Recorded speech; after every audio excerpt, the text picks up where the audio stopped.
তো যেহেতু আজকে বৃহস্পতিবার সেজন্য ধূপ ধুনো প্রদীপ সব কিছু জ্বালিয়ে সন্ধ্যাবেলা ভালো রকমভাবে সন্ধ্যাটা দিয়ে নিলাম।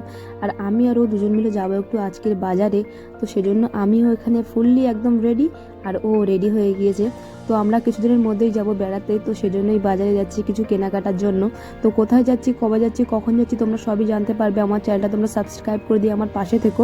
তো আমি নতুন নতুন ভিডিও এরকম আনতে থাকবো, তোমরা আমার ভিডিও সবাই এনজয় করো। তো প্রথমেই আমরা চলে এসেছিলাম বাজার কলকাতায়।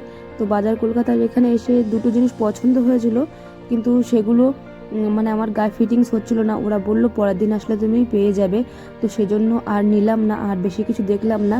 তো প্রথমে এগুলো দেখছিলাম মানে আমার একটা দিদির জন্য, তো ওর গায়েও এগুলো আসবে না, তো সেজন্য আর বললো যে পরের দিন কালেকশন সব আবার আসবে, তো সেজন্য বেশিক্ষণ আর এখানে না থেকে তো কিছু জিনিস নিয়ে ট্রায়াল রুমে গিয়ে ট্রায়াল দিয়ে তো বাড়ি চলে আসলাম। তো আজকের এই পর্যন্ত, দেখা হচ্ছে পরে কোনো মিনি ব্লগে। Tata bye.